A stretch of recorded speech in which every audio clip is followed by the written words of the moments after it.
Hi everyone, and welcome to the 13th Partner in Action webinar.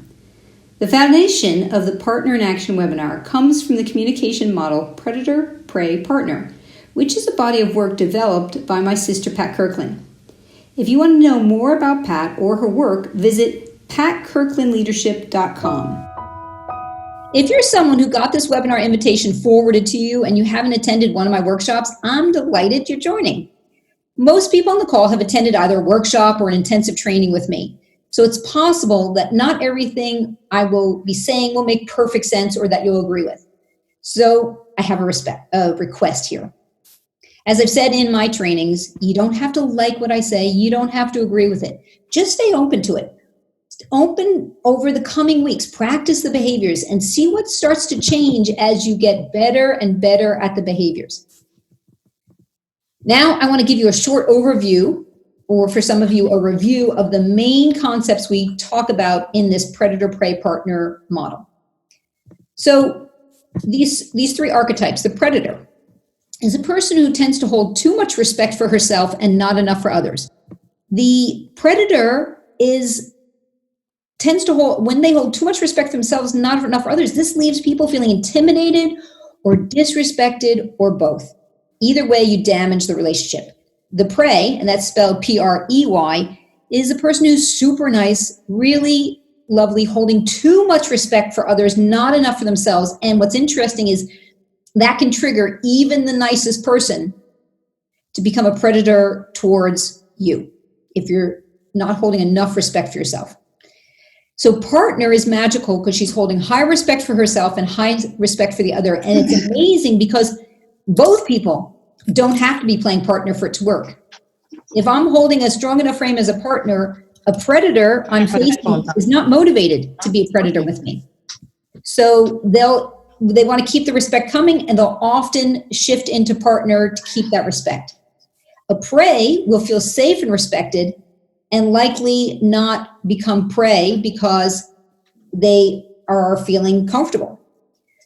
So let's look at how this applies in our lives today. And I mean literally today. In this period of extreme unknown, destabilizing moment, many of us are wavering between staying positive, enjoying this time, and feeling stressed and panicked about how to manage this disruption in our lives and what it means for our future. Here's the thing. When we practice partner, we choose to respond in a calm, composed manner and not react with the anger of predator or the stress of prey, which avoids making a situation worse. I don't know if many of you have seen the Netflix episode series Love is Blind. Give me a thumbs up in the chat box if you've seen Love is Blind. This is one of those really cheesy reality shows where people meet each other, they've never seen each other face to face, they're meeting behind a wall, and then they decide if they're going to marry and spend the rest of their lives together. So kind of a crazy concept. Though if you've seen I think it was episode 3 or episode 4, where one couple, Diamond and, I can't remember Diamond's partner, Calvin or Carlton or something, they just had this massive blowout fight. And the whole time I'm sitting there going, people, just calm down, be respectful, listen to each other, don't interrupt, don't make snarky comments. And no, they gave into it. Of course, it made for good television, though unfortunately Diamond and her partner didn't make it to the next stage. And they ended up canceling the rest of their participation. So that might be a silly little example, though I'm always looking for how this model plays out in the world at large. So when you practice partner, it's resilience, because you're building your resilience muscles, and that is an important quality to stay in partner mode. So as a bonus tonight, what I'd like to do is hear from you before we jump into the specific challenges. Share with us through the chat box, what are some activities or habits that you use to build your resilience? it could be things like meditating or mindfulness or exercise, things like that. So just go ahead and type in a couple examples so we can benefit from the wisdom on the call. I see my friend here said sport. We have somebody who said walking in nature. Yeah, they'll get around that green stuff. Sandrine is sport. I've heard someone, Kathy, meditation. Qigong. Oh, yeah. Yoga, sport from Jim. Eating. And that doesn't, big smiles. I love that, Austin, because eating, we can eat healthy. We can be preparing food and cooking for others. Can be very nourishing. Oh, Jonathan, what instrument are you practicing? Justina, it's dancing. Oh, girl, next time, Justina, are you up in Lithuania? Because I'll meet you for another dancing outing sometime. Sabine, connecting with others, piano, crafts, grounds. For Jonathan, it's playing piano. Nice. Oh, Kathy, journaling. Yeah. Some people really love that. I'll do a dictaphone sometimes. I'm not very patient with writing. Raminta is nature. Somebody else. Iona is painting. Cats. Oh, yes. Thank you, Raminta. I just watch cat videos. I don't own a pet, though I swear just watching cat videos and dog videos brings a smile to my face. Looking at memes. Yep. Great. Oh, those are some wonderful ideas. A couple other ideas I have that would add to that list are, who has ever done a gratitude list, either writing it in your journal or just before you go to sleep at night, thinking, what are the top 5 things I'm happy for and grateful for tonight? That's a brilliant way, to put yourself in a good mood. And remember, we're not talking about, I'm grateful that I have my health, not necessarily big ones, just little ones like, oh, I'm so happy that the laundry room was open and I could do my laundry this morning. Yes, thank you, Martin. Focus on the things I can control, nothing else. And that's the cool thing about partner. And thank you, Martin, for that brilliant segue. Because partner, we are in massive control of how we choose to interpret things, the stories we make up, and that's going to influence the behaviors we choose. So with that, brilliant. Feel free to keep sharing your suggestions. I'm going to now move into the communication challenges that you selected, that were the 3 that we voted on for this call. Delivering bad news, giving negative feedback while maintaining positive relationships. I think that sometimes that feels like 2 opposite things. People think, well, if I have to give bad news or give negative feedback, how can I maintain a positive relationship? And that's exactly the challenge and opportunity that partner can offer us. Not come across as aggressive when being direct, and effectively handle getting challenged. So before I I'm going to want to open it up to everyone on the call and see who's feeling brave and wants to talk about either one of these issues or a COVID-19 issue. Really, we've got flexibility to discuss your communication challenges that you're having.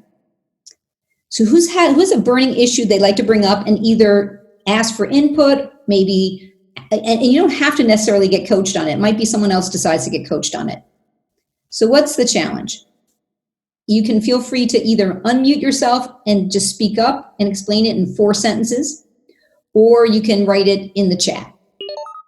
Okay, so I'm not seeing any chat messages yet. And I know it can feel kind of uncomfortable or scary to put yourself out there. So the good news is we have Sandrine on standby. Okay, there we are, Sandrine. Being efficient during daily virtual meetings with team members. Okay, let's talk about that. So Sandrine, you are going to get coached on another issue about getting challenged, though let's just first jump into the one you just put up there. Being efficient during daily virtual meetings with team members. So the question, I'm always looking through the lens of how can partner help us? So who has some recommendations about how can you use a partner attitude or partner behaviors to make sure you're staying on task with your colleagues?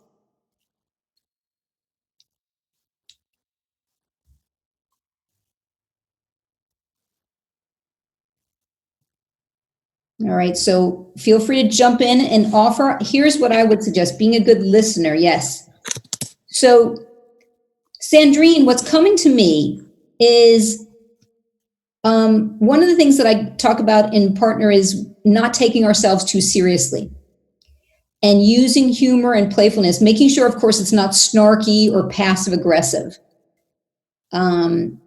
It could also be, hey guys, I've got 23 minutes before my daughter's video movie is over. So can we jump in and get these decisions made in the next 19 minutes?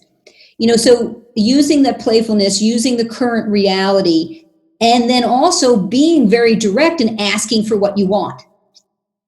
So a lot of times many of us tend to be passive and wait and hope that, maybe we'll be efficient during this next virtual meeting.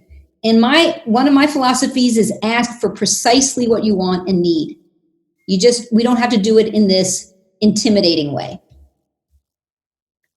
See, Jonathan, you said, I think giving feedback during current situation is tough when we're missing human interactions. And Jim's recommending being a good listener. So it's funny because you might think at first that, well, how can being a good listener help when we've got to give feedback? Well, I love that, Jim, because being a good listener is a way for us to show empathy. And when we have to give feedback, one of the things I always invite people to do is go 4 times slower. Say whatever you need to say, except say it much slower than normal. And because we're specifically under stress now, our brains just generally in stress don't function well. So if you go slow, if you build in time to listen to the other person, and who knows, this is a test for common sense question, people. What is a great way that you can, and this is a hint, can use good listening and show empathy? Let's see what the suggestions are that we get. Keeping communication virtually with switch cameras for eye contact. Great. That's a brilliant one. Thank you for that, Ostern. Yes. So having that facial expression, the eye contact will absolutely count. Yes. And Sandrine, 10 points for you. Active listening. So when being a good listener, what Jim was talking about, active listening is when you summarize what you heard them say. And really, you don't have to repeat the entire thing. You don't have to remember everything, just a nugget or two of what you heard them say. And then check, did I get that right? Let me come to Kathy. You said one of the challenges you're having is balancing too much communication within a huge number of other communications and causing stress with just enough communication. Oof. How to balance? All right, so let's jump into Kathy's suggestion, or her challenge rather. Let's hear some suggestions people have. What would you recommend for Kathy that can help her with balancing the right amount of communication with everything else that's going on? Ramito is keeping positive contact, keeping the positive eye contact, especially just reaching out to people for no other reason than just connecting. Oh, thank you, Jim. Isn't that true? Half the time, people just want to be heard. They don't want your suggestions. They don't want your ideas. They don't want your advice. They just friggin' want to be heard. Oh, I needed that reminder. Let's see. Ask a second question about what they've said. Oh, nice, Martin. So that's another way of showing you're listening, is showing and demonstrating curiosity. So you said that your son is struggling with using the technology for school. Tell me more. That's a sort of an easy way to do the asking a second question. Or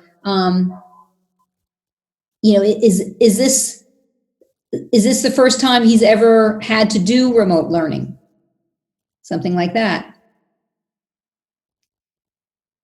So Martin, when you say things once, Is that in reference, is that your recommendation for Kathy about balancing communication?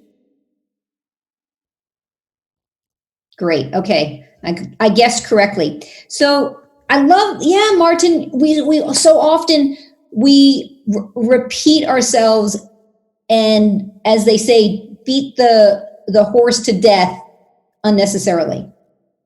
Let's stay on with Kathy's point. Kathy, another thing, balancing with or adding to what Martin said about only say something once. Another thing you can do is, you say, okay, I'd like to, tell them in advance how many points you have. I have 3 points I'd like to make.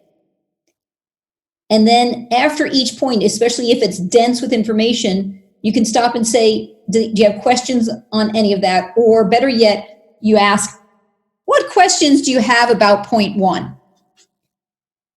So this will allow people to not feel overwhelmed or saturated, and also check if your message is getting through. And then Ramita, prioritize your scheduled contacts. Great. Prioritizing, we got that from a couple of people, yep. And, oh yeah, so Jim, you're saying remembering to use how, what, when, where, why, and let me say it again. How, what, where, when, how. Make sure the how is very important. And occasionally the why, to help them go further. And that's a great way, many of you may be familiar with SMART objectives. So I like Jim's twist on this, is like SMART messaging. Give them all the details that you think they need.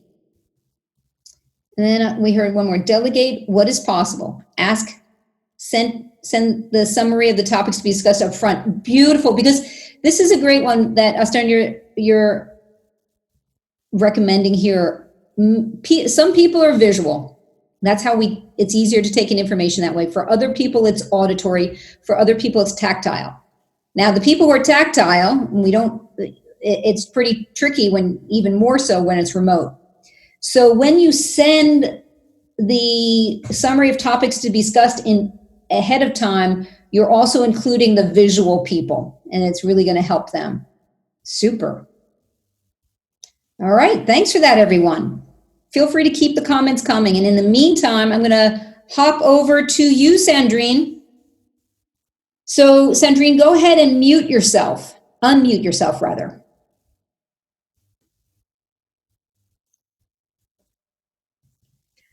Can you hear me, Sandrine? Okay. Oui. Hi, Amy. Hi, how are you? Very well, thank you. Super. Sandrine, thanks for sharing your communication challenge. And Sandrine and I had the pleasure of meeting last November. Correct. At the training at the World Economic Forum. And Sandrine, I'm just delighted that you volunteered, because it was such a treat for me to work with you back in November. So I'm curious to hear more details. You said you want to work on effectively handle getting challenged, and that this was the thing that destabilized you most during the training last year. That's right. Correct. Totally correct. Yeah. So I want you to go into a little bit of deep background detail. Share what progress you have made on this topic, if any, and then share with us maybe a current challenge you're experiencing. So since we met in November, to be honest, I haven't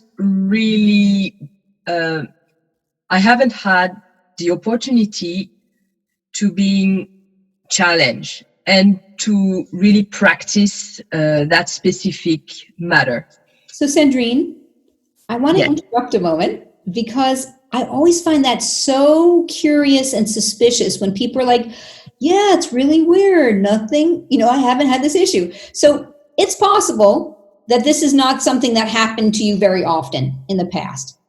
It's also possible, and knowing you and remembering getting to work with you, that you have adjusted the way you're showing up, the way you're walking into the room, the way you're holding yourself in meetings, the way you're presenting, that now communicates a very, very different message. And so what happens to people is when they show up is with even more assertiveness, more partner energy, suddenly these difficult people start to disappear. Do you think, and be careful not to be overly modest, do you think that could be part of what's going on? This is hard to say. Sure. I am challenged quite often by my boss. Okay, and that's still happening to you? No, but with my boss, it's quite difficult to. I mean, it's difficult with him to be challenged. Because often it's with other people around, so I just yeah. I mean, I usually don't answer back. I just sure shut down and okay, whatever. So I would say this is challenging because it happened quite often, particularly when he's stressed. Right. And at this time, it's often the case. So, Sandrine, if I'm hearing you correctly, you're still getting regularly challenged by your boss, and he's doing this in a public setting. Is that accurate? Correct. Okay. And when you say you haven't had a chance to effectively handle getting challenged, it means that, yes, the challenges continue to happen, except you haven't tackled them the way you would like to. Is that accurate? Accurate. Yes. Correct. Okay, great. So I can appreciate that this is still difficult for you. Oh, now, it is. Walk through, knowing what you know from the program, walk me through the desired outcome. So let's say we'll take the unpleasant situation of it being public, which I find highly inappropriate for leaders to do this. And so we don't want you pushing back with him publicly either, though we want you holding your own and managing and maintaining yourself in that moment of challenge. Is that accurate with what you would like? Yes, and yes and no, because that's the way. I mean, that's the way it is, and I don't believe is gonna change. Once he challenged me in front of many other people, and then he truly apologized. I mean, my boss and I, we have a really, really good relationship. Yet he can be tough, and usually I don't mind because I kind of accepted it because that's the way it is. So I'm going to pause for a second and point out a couple of things. Mm-hmm.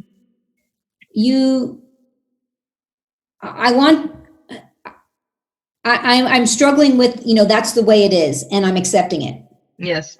and I get that might be the best choice you have, though I don't want you to, and I think you being on the call tonight and bringing up this topic is suggesting that you haven't fully given up, you haven't fully accepted that, and that, and maybe secretly in the back of your mind, you're hoping that there is a way to transform this. Yes.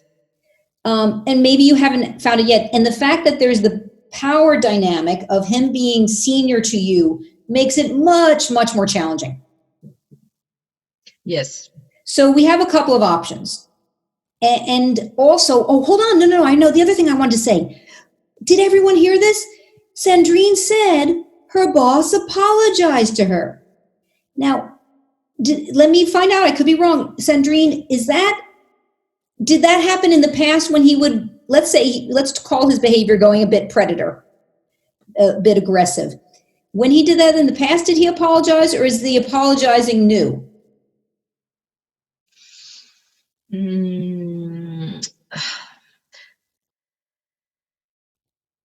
Yes, he's fully aware about his behavior, to answer to Tina. In the past, or sometimes in the past when he was a bit dry with some answer or comments publicly, and then when we had our one-to-one, sometimes he came back to the topic and said, this is not personal, and I apologize if I've been. So it wasn't the first time that he. Okay. So this is good news, because as Tina pointed out, he's aware that his behavior is inappropriate. Correct. And my sense is that you have probably been shifting from being overly polite and maybe a bit submissive to more assertive. Is that true and accurate? Yes, it is. And to be honest, I'm quite open with him, and I talk to him, most of the time as equal. Uh-huh. It's just that he can be really dry sometimes with people in the way he gives instructions, he knows he has to work on that aspect. But so it can be really tough for the team members, for my colleagues. Yes. Sandrine, are you saying that he treats everyone this way? Correct. And are there people that, is it, when I say everyone, is it everyone, even his peers and superiors? Peers, I believe so.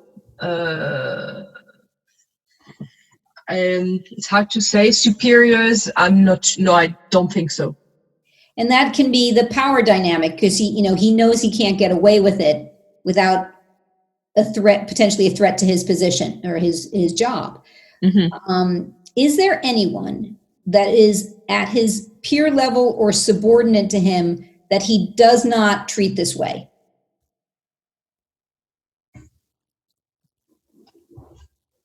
I don't think so. Okay. So, all right. So a couple more questions I have before we jump into the practice. Do you believe that you're showing up as assertive as possible, and like really, really strong, solid partner when you're interacting with him? Could you please repeat the question? Sure. The way you interact with him and show up with him, you were saying it has shifted and it's more partner-like. Do you think it's really, really solid partner, or do you think there's anything you're doing in your body language, voice, or words that might still be triggering or not? Yeah, could trigger him to be predator towards you, or might be signaling prey? Yeah. My boss, he does a lot of training with us, and he's usually clear on what he expects. And when we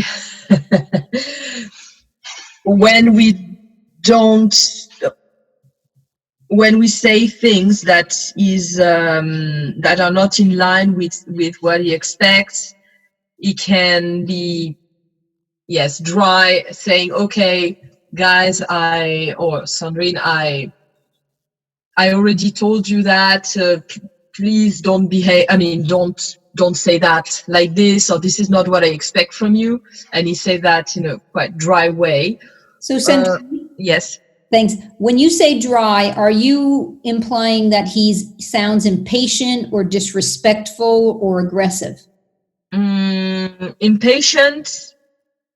and it could be aggressive when he's really stressed. Okay. Yeah. Thanks, Tina, for asking. Yes. So we have a couple of ways we can tackle this, Sandrine, so they're not one or the other here. I think I'm going to recommend both approaches for you. One is we got to upgrade your partner behaviors even more. They have to be even more robust with a person like this, which means zero hesitant speech. And you got to nail that downward inflection. Mm-hmm. Your pace is good. Your volume is good. So those two things, and there still is no guarantee, even that if you master these things, that it's going to recalibrate. It's going to make him want to recalibrate his own behavior. Mm-hmm. It could be such a power dynamic with him that it's only positional power that he responds to. Nonetheless, I still feel that you're a little bit vulnerable as I'm listening to you speaking. Mm-hmm. I am. Good. So that's one thing we'll work on while we're doing the role play. The second thing is, would you consider, and this is like the influence challenges that we do in the training, would you consider, and you, let me tell you what it is I'm suggesting, having a one-on-one with him and confronting him on this behavior in a very partner way. If you felt like you could do it and do it effectively, being fully prepared.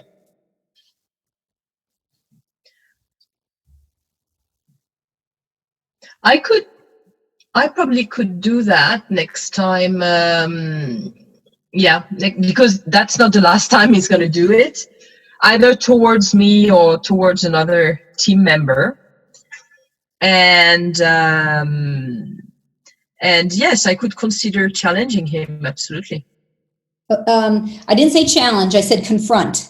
Confront. Yeah. Okay, good. And let me pause for a second. So Tammy, yes, the way to work is now I'm going to move into the coaching with Sandrine. So this is, and then in this way, people are listening or absorbing the learning through the listening to the coaching. And if you have anything that you either specifically want to address or you want to get coached on something, feel free to let me know. Okay, so now, Sandrine, and we're going to spend a few minutes on this, and it's possible that this will not get resolved tonight. So if we don't finish the coaching tonight, I'd like to already set up a time with you and I working on this as a complimentary coaching session to you to make sure that you're fully ready. So what I would do is coach you to have a very specific script to deliver to your boss, and you would do it slowly and calmly in a very direct, assertive, respectful manner. A couple of things that you would do in advance. You would, okay, Tammy, no worries. Thanks for joining. So you first, Sandrine, after you would be fully prepared and know what you want to say, and you would rehearse that, you would then set up a time with your boss one-on-one. Mm-hmm. And it might be that you decide to handle this during this time period where it's all virtual, because maybe doing it over the phone and not having it face-to-face might feel a little bit safer for you. You need to decide which would feel better. Mm-hmm. And okay. So then you will then say, let's call him George. So George, thanks for taking the time to speak with me today. So short and precise. I have something on my mind I'd like to discuss with you. And you may actually, here's my new recommendation. Let George know beforehand what you want to talk about, so that when you go to confront him, there are zero surprises. This will help George to be prepared and less likely to go into his reptilian defense brain using the defensive reaction. Does that make sense? Yes. Okay. So let's just throw this back to you now, Sandrine. I'm going to be, actually, hey, Martin, would you play George for me? So I'll wait to hear from Martin, if he's still on. And poor Martin. Poor Martin. Or poor myself. Martin's a teddy bear. Okay, if I don't hear from Martin, I may ask Ramita if you would play the boss. And let me know if if one of you is okay to do that.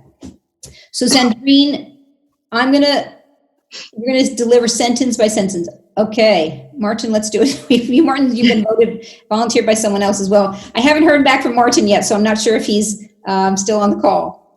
So,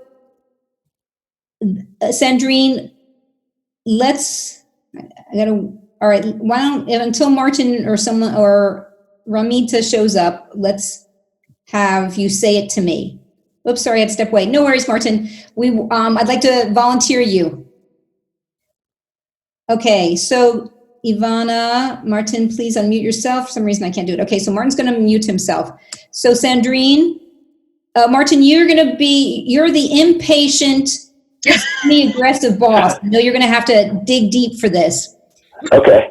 And Sandrine is going to give you feedback. She's already set up a time with you. She's already let you know that she'd like to discuss with you the way you communicate together and concerns she has. So you're coming into this conversation aware of that. Okay. And so feel free to be a little bit aggressive and push back if you're motivated to. If you're not, feel free to be reasonable. Okay, so Sandrine, we're going to take it one sentence at a time. So deliver the first sentence to Martin, and use Martin's name rather than our imaginary name, George. And if you're not sure what to say, you can let me know. Okay. Hi, Martin. Hi, Sandrine. Thank you very much for accepting to meet with me today. Beautiful. Okay, let's already talk about what she's done. She's got upbeat, friendly energy. She doesn't sound like she's about to go to a funeral. Brilliant, Sandrine. She had a great downward inflection when she said Martin, and thanks for talking with me today. Both really solid, really strong. And do you hear how slowly she's going? So it's going to be very hard for Martin to get defensive, even though he already knows a little bit about what's going to happen. And Martin, if you have a different opinion or you want to add your opinion, feel free. Okay, thank you. Okay, Sandrine, next sentence. I'd like to discuss with you what happened during the last team meeting. Okay. Good. You remember when we discussed about the scheduling of events? And when I started to talk, you cut me and said something that really destabilized me in front of the other colleagues. So pause. Oh, good. That was a lot of information, Sandrine. You delivered it slow and calm. Let's see the impact it has on Martin. Okay. Well, we were in a bit of a hurry in this session, and I didn't really notice. So, Sandrine, do a tiny summary of what he just said. So you think that you were in a hurry at that time when you talked to me this way? Well, now you mention it, I guess I perhaps was a bit kind of thinking the word, we use the word short, a bit curt with you. I didn't mean to be at the time, but I think maybe I was just rushing. Yes, because at that time. Hold on. No, don't go back to summarizing. Okay, so Martin, if I understand correctly, you didn't realize you were being short. Well, now I think back, perhaps I was. I didn't think about it at the time. So, okay. Sandrine, summarize something of what he said. Okay, so if I understand correctly, you did not realize at that time that you were short with me, correct? Is this correct? Good. At the time, I didn't know,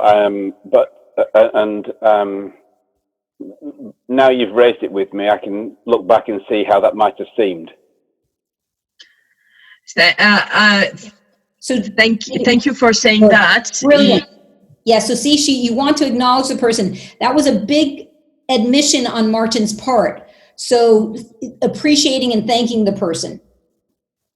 Yes, thank you for saying that, Martin.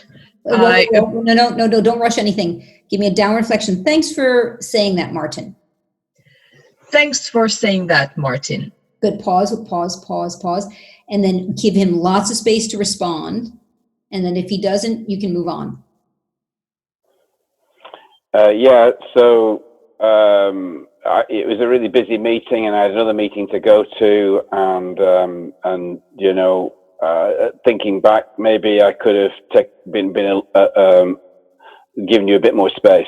I didn't think about it at the time, and now you've raised it with me. I can see that could have been. Well, I didn't mean to come across that way. I think I wasn't thinking about anybody else at that point. I was just thinking about me and my time. Thank you for saying that. And because I really value our work relationship, and this is important. I mean, what you tell me is really important to me. And when you are short with me, particularly in front of other team members, Good. It makes me feel really bad. Downward question, really bad. It makes me feel really bad. Nope, really bad. It makes me feel really bad, really bad. Good. Okay. It also hurt. It also hurt my feeling because I would have stopped there. Yep, exactly. So now it's too much, Sandrine. Okay, Martin. Because I'm when you said I feel really bad, I'm kind of thinking, okay, I didn't really notice. I don't want to make anyone feel bad, and that's enough for me to make. I feel now I know I made you feel really bad. I'm going to say something back to you to get me out of that. to say something like, I didn't mean to make you feel really bad, and I just hadn't noticed, but I'm kind of pleased you let me know. Great. So yes, and at the end it should be partner and win-win. And if I make you feel too bad, yeah, no. He got the message loud and clear. Yeah. So Sandrine, two things. When he's speaking, practice doing the little active listening. Yep. Got it. Okay, remember that one. The second thing is now it's not quite finished. You're almost done. Now bring it home and make a request. Martin, can I make in the future when you're feeling stressed, may I request that you speak to me in a mutually respectful way? Something that, let's just hear the request you have of him. Mm-hmm. And then there's one more step after that. Yes. Martin, may I suggest something for the next time we have a meeting with the team members? Sure. Wait, Sandrine, wait for him. Yeah, sure. Anything. I'd be grateful. Great. Now, what Sandrine did just there was brilliant. She said she asked permission to make a suggestion, which is going to get greater buy-in from people. Great. Okay, make it one sentence, Sandrine. No hesitant speech. I would appreciate that even if you're in a stressful situation, that you talk to me with mutual respect. Period. I thank you for letting me know, and I would be really grateful if you would point it out to me again, and I'll try my best. Now I know that I've been doing this and the effect it has on you. I will make a special effort to understand your situation as well as mine. Great. So let me pause a second. So the truth is, we don't know if Sandrine's boss is going to respond as positively or as well as Martin would. Nonetheless, what I can tell you is when I do these role plays with people and I tell people to be really difficult, really aggressive, and they can't because the other person is being so eloquent and calm and gracious. So Sandrine, you did multiple things really well. The very, very last step I had for you, Martin sort of already suggested it. He's already invited you to let him know if it's not the case. So most people wouldn't do that. So what you would say now, Sandrine, let's just have you practice. You say, and Martin, in case it accidentally happens in the future, you can either say, may I let you know, or you can say, I will let you know. So either make it a question, request, or a statement. And Martin, in case in the future you accidentally do that again, may I let you know? Of course, I'd appreciate it. Good. So now what Sandrine has done is now she's put his toes to the fire and she's saying, buddy, we will have another conversation like this if it happens again. And it's also being gracious, because the reality is Martin, being a human being, playing this boss, it's going to take, even if he genuinely wants to change, it's going to take time for him to learn the new skills and new behaviors. So Sandrine, I want to review again. So all the things she did well, she spoke loud and slow and calm with short sentences, downward inflection, pauses, upbeat energy. She made a request by asking a question. And then she tied it up at the end by saying, will you do this? And if you slip, I'll let you know, or may I let you know? So great job, Sandrine. Let me ask you, does this feel, if you were to practice it over and over, maybe write it out, know exactly what you want to say, would this be something that would be feasible for you to do? Yes, I would do that. And if you need any extra support, just reach out to me and we can talk. Thank you, with pleasure, Amy. Wow, Sandrine, good job. Thanks for that. So thank you. And thanks, Martin. Oh, yes, thank you, Martin. Well done. So, Rocio, are you still on the call?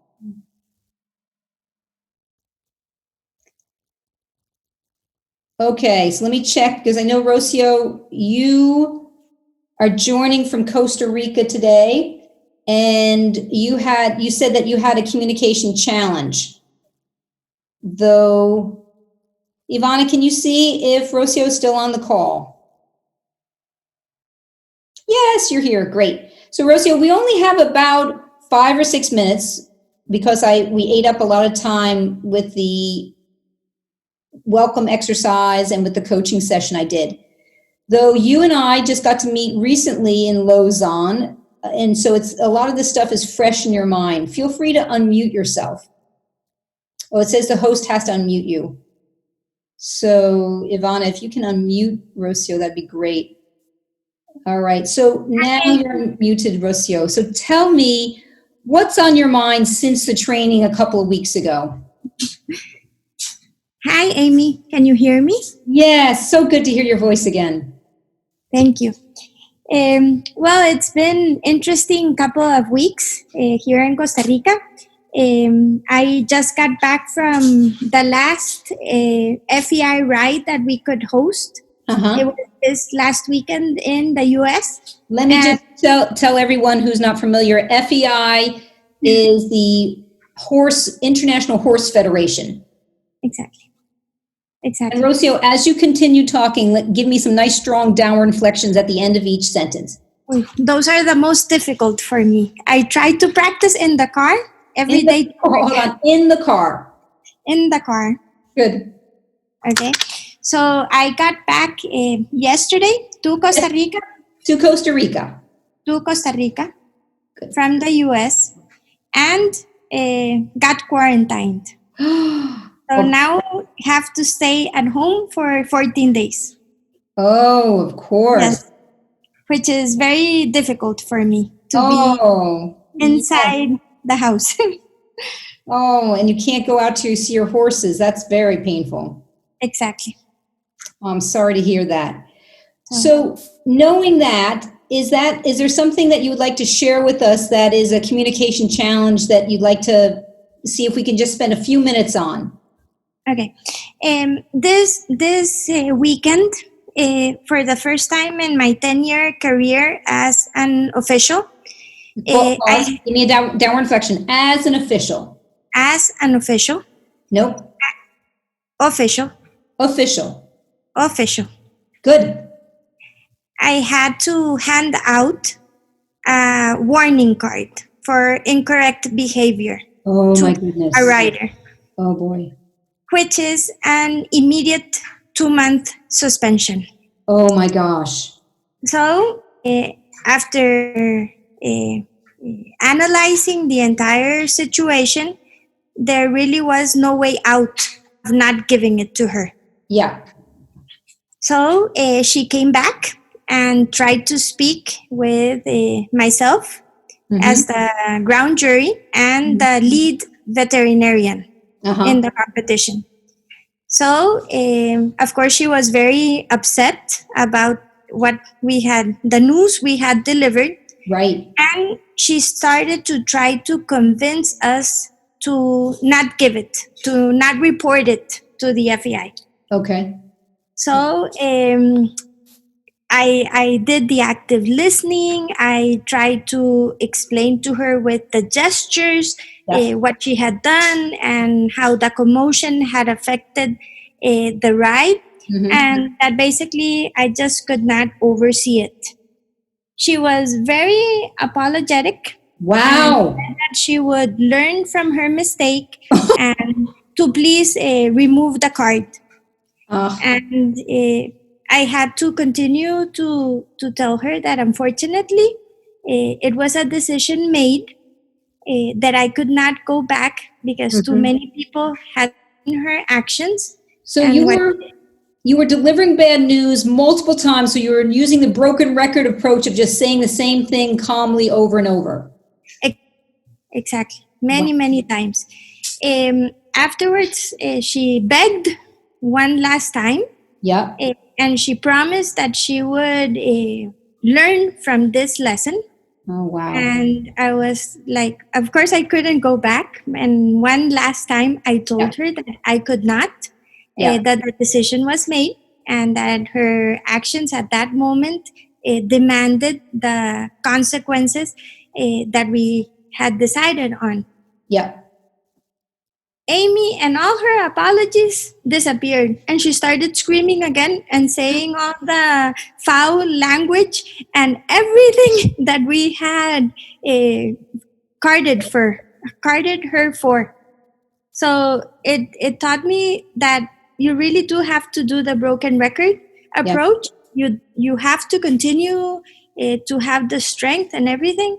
Yeah. And even as much as it sounds repetitive and you go on and on and on, it was the correct decision because definitely she had not learned her lesson. Oh, no, her true colors. Wow, Rocio, thank you for sharing that success story. And that's a lot of bravery to be able to stand up against that and put up with all that. Yes, thank you. Your technique usually really do help. Yeah. And after our Lausanne meeting, I told you what happened. And yes, for me, the most interesting of this approach is to be able to apply it on unsuspecting people and realizing that it does work. So yes, I can't wait to sit down for a chat with you, Rocio, and interview you for the podcast on that other story. And everyone else on the call, you'll get to hear that in a couple of months when we post it on the podcast. Thank you, Amy. Rocio, you can go ahead and mute yourself if you like. And I'm now going to jump into the wrap up, everyone. My website you'll see is carolcoaching.com. And if you want more information on newsletters, you go to my website, Resources for You and Newsletters. Here are some upcoming events. My next webinar, I've decided there was such popularity for tonight that I'm going to do another one next week on March 24th, same time. And my next Leadership Presence Open program will be in the fall 2020. Dates will be confirmed once we know what's happening in the world.